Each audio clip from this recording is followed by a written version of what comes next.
உங்கள் வீட்டு குட்டி பாப்பாவுக்கு தொட்டில் கட்டணுமா? அப்போ இந்த வீடியோவை ஸ்கிப் பண்ணாமல் பாருங்கள். நிறைய விதமான தொட்டில் இருக்குது இல்லையா? உடனில், அப்புறம் இரும்பு ஃப்ரேமில், ஸ்ப்ரிங்கு வச்ச மாதிரி தொட்டில்.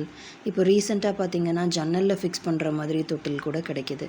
ஸோ இதில் நமக்கு எது பிடிச்சிருக்கோ அதுதான் நம்ம யூஸ்வலாக ப்ரிஃபர் பண்ணுவோம். ஈஸியாக குவிக்காக கட்டணும் அப்படின்னா வெறுமனே ஒரு புடவை எடுத்து சீலிங்கில் இருக்க ஹூக்கில் மாட்டிட்டு இந்த மாதிரி ஒரு கட்டையை நடுவில் வச்சோன்னா போதும், காத்தோட்டமான ஒரு தொட்டில் ரெடி ஆகிடும். ஆனால் இந்த தொட்டில் தரையிலேருந்து ரொம்ப ஹைட்டாக இருக்கும். அதனால் நான் வழக்கமாக எப்படி தொட்டில் கட்டுவேன் என்னோடய குழந்தைங்களுக்குன்றதை இந்த வீடியோவில் உங்கள் கூட ஷேர் பண்ணிக்கிறேன். இந்த மாதிரி கொசு வலை கூட அவைலபிளாக இருக்குது. நீங்கள் கொசு வலை போட்டு கூட தொட்டில் கட்டலாம்.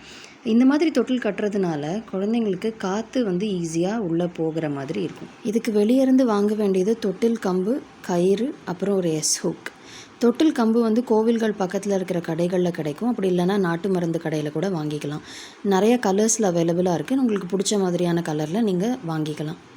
நான் ஸ்ப்ரிங் யூஸ் பண்ணலை, ஏன்னா ஸ்ப்ரிங்கில் அதிகமாக குழந்தை ஷேக் ஆவாங்கன்றதுனால நான் ஹூக் தான் யூஸ் பண்ண போகிறேன். நீங்கள் ஸ்ப்ரிங் யூஸ் பண்ணுறதா இருந்தாலும் ஸ்ப்ரிங் யூஸ் பண்ணி கட்டலாம்.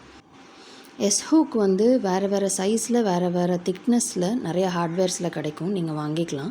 ஸோ யூஸ்வலாக ஒரு ரோப் அந்த ஹூக்கில் போட்டு நம்ம ஆட்டும்போது வெயிட்டுக்கு ஏற்ற மாதிரி அந்த ரோப் வெளியே வராது. பட் ஸ்டில் ரோப் வெளியே வந்துருமோன்ற பயம் உங்களுக்கு இருந்துச்சு அப்படின்னா அதுக்கு பெட்டர் நம்ம அதில் ஒரு நாட் போட்டுட்டு அதுக்கப்புறமா ஹூக் சீலிங்கில் ஹேங் பண்ணுறது தான்.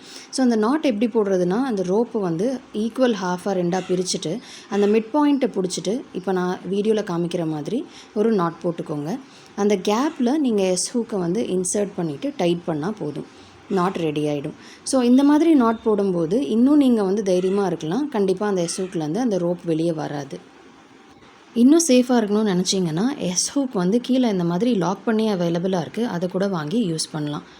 இப்போ எதுக்காக ஹூக் யூஸ் பண்ணணும், எதனால் டைரெக்டாக ரோப்பை சீலிங்கில் மாட்டக்கூடாது அப்படின்னு நான் சொல்கிறேன்னா, என்னோடய பையனுக்கு நான் தொட்டில் கட்டினப்போ மாதத்துக்கு ஒரு ரோப் மாற்றிக்கிட்டே இருந்தேன். ஏன்னா சீலிங்கில் டைரெக்டாக நம்ம அந்த ரோப்பை மாட்டும்போது ஃப்ரிக்ஷன்னால் அந்த ரோப்பு ஒரு மாதத்துலலாம் அருந்து போயிடும். நம்ம ரோப்பை இந்த மாதிரி ஹூக்கில் மாட்டிட்டு அப்புறம் சீலிங்கில் மாட்டினா கயிறு ரொம்ப லாங் லாஸ்டிங்காக இருக்கும். இப்போ இந்த ஹூக்கை சீலிங்கில் இருக்க ஹூக்கோடு சேர்த்து மாட்டிட்டு உங்களுக்கு தேவையான ஹைட்டில் தொட்டில் கம்பு வச்சுட்டு நாட் போட்டுக்கோங்க. யூஸ்டு காட்டன் சாரீ, நல்லா சாஃப்டாக இருக்கிற சாரியாக பார்த்து ஒன்று எடுத்துக்கோங்க. பெருசாக ஜருகையில் குத்துற மாதிரியெல்லாம் எதுவும் இல்லாமல் பார்த்துக்கோங்க. அந்த சாரியை ஓப்பன் பண்ணிவிட்டு நஞ்சு போயிருக்கா இல்லை எங்கேயாவது கிழிசல் இருக்கா, எறும்பு ஏதாவது இருக்கான்னு ஒரு தடவை செக் பண்ணிவிட்டு நல்லா உதறிட்டு 2 மடிப்பாக அந்த சாரியை மடித்து அதுக்கப்புறமா சாரியில் ப்ளீட்ஸ் வைக்கிற மாதிரி அழகாக மடித்து எடுத்துக்கோங்க.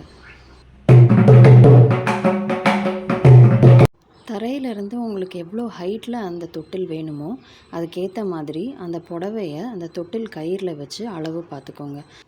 நான் எப்போவுமே ஒரு பக்கம் நீளமாகவும் இன்னொரு பக்கம் குட்டியாகவும் தான் கட்டுவேன். அதே மாதிரி தான் இப்போ அளவு பார்க்குறேன். குழந்தைய போட்டக்கப்புறமா நம்ம வைக்கிற அளவை விட இன்னும் கொஞ்சம் கீழே இறங்கிறதுக்கு வாய்ப்பு இருக்குது. ஸோ அதையும் பிளான் பண்ணி ப்ராப்பராக கட்டிக்கோங்க. இப்போது ஒரு பக்கத்தோட கயிறு எடுத்து அந்த சாரிக்கு நடுவில் இந்த மாதிரி விட்டுட்டு அதுக்கப்புறமா அந்த புடவையை சுற்றி ஒரு நாட் போட்டுக்கோங்க.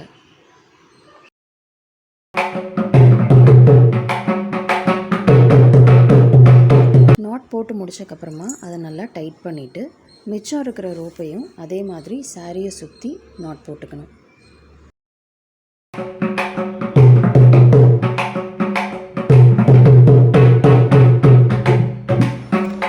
இப்போது சாரியோட இன்னொரு பக்கத்தை எடுத்து இதே மாதிரி ப்ளீட்ஸ் வச்சுட்டு அடுத்த பக்கத்தில் இருக்கிற ரோப்பில் இப்போ கட்டின மாதிரியே கட்டிடலாம்.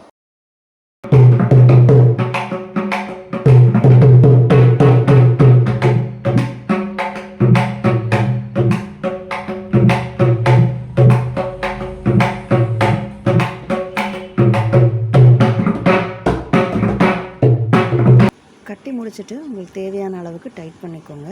நான் முதலே சொன்ன மாதிரி ஒரு பக்கம் சின்னதாகவும் ஒரு பக்கம் நீளமாகவும் விட்டுருக்கேன். எதுக்காகனா நம்ம சேர் போட்டுட்டு பக்கத்தில் தொட்டில் ஆடுறதுக்கு வசதியாக இருக்கும்.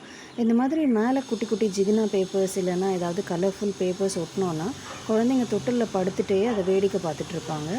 தொட்டில் கட்டி முடிச்சக்கப்புறமா இந்த மாதிரி சமமாக இருக்கான்னு ஒரு தடவை செக் பண்ணிக்கோங்க. இல்லைனா தலை கீழவும் கால் மேலவும் இருக்கும். அப்படி இருக்கக்கூடாது, சமமாக தான் இருக்கணும். சில நேரங்களில் குழந்தைங்க இந்த மாதிரி கையை வெளியே விட்டு இருக்கிற துணி எடுத்து முகத்தில் போட்டுப்பாங்க. அதை எப்படி தவிர்க்கலான்னா, பேப்பர்ஸ்க்கு யூஸ் பண்ணுற கிளிப்போ இல்லைனா துணி காய வைக்கிற கிளிப்போ எடுத்து 2 பக்கமும் இந்த மாதிரி மாட்டிட்டு மிச்சம் இருக்கிற துணியை கையால் இந்த மாதிரி சுருட்டி விட்டுட்டிங்கன்னா அவங்க இழுக்கும்போது அந்த துணி வராது. ஸோ அவங்க எவ்வளோ இழுத்தாலும் அந்த துணி வந்து முகத்தில் விழாமல் இருக்கும். நீங்கள் இந்த தொட்டில் ட்ரை பண்ணியிருந்தீங்கன்னா கண்டிப்பாக உங்கள் எக்ஸ்பீரியன்ஸை கமெண்ட்ஸில் ஷேர் பண்ணுங்கள்.